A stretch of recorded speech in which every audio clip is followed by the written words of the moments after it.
सबसे पहले आईएसएफ आपके लिए ये जो आने वाला महीना है सितंबर का, ये आप सब एक समझ जाएं कि कौमों की जिंदगी में कभी कभी एक ऐसा वक्त आता है कि आप अपने मुल्क की तकदीर बदल सकते हैं। अब जरा थोड़ा सा आपने खामोशी से सुनना है कि पाकिस्तान में 75 सालों में ये पहली दफा एक मौका मिला है कि हम अपने मुल्क को हकीकी तौर पे आजाद कर सके। इसके लिए जिस तरह पाकिस्तान की तहरीक में पाकिस्तान के नौजवानों ने और पाकिस्तान की तब की ख्वातीन ने जो उन्होंने तब जदोजहद की, उसकी वजह से आज हमारा मुल्क अंग्रेज की गुलामी के बाद हिंदू की गुलामी में नहीं गया।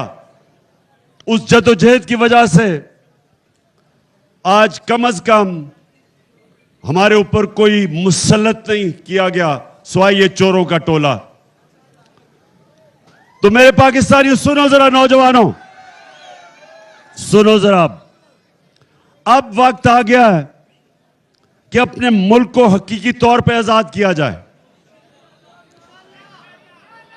और उसका मतलब आपने सबने समझना है, क्योंकि मैं ये चाह रहा हूं कि सितंबर के महीने में आपने कॉलेजेस और यूनिवर्सिटीज में जाके तबलीग करनी है।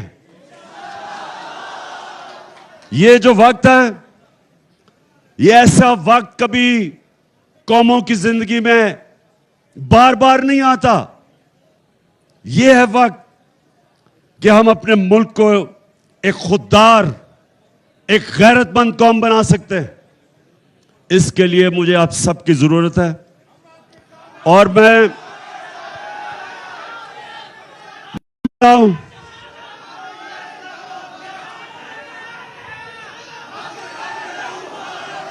आईएसएफ, मैं ये चाहता हूं कि कैंप्स लगाएं यूनिवर्सिटीज में, कॉलेजेस में, लोगों में तबलीग करें।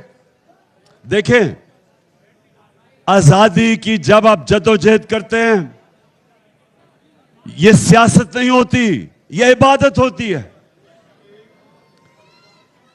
जो कायदे आजम के साथ इस मुल्क के नौजवानों ने जब जदोजहद की, आजादी की तहरीक के लिए, तो वो सियासत नहीं थी, वो इबादत थी।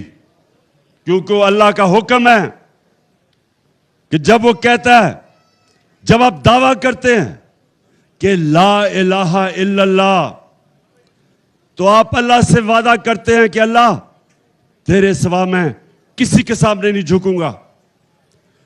आजादी की तहरीक इबादत में शामिल है। ये जब मुझे कहते हैं कि आप सियासत ना करें, इस वक्त सैलाब के अंदर लोग बड़े मुतासिर हैं, मैं इनको ये जवाब देता हूं कि सैलाब के मुतासिरीन वो भी मेरी जिम्मेदारी है, उनके लिए इंशाअल्लाह सबसे ज्यादा काम करूंगा मैं।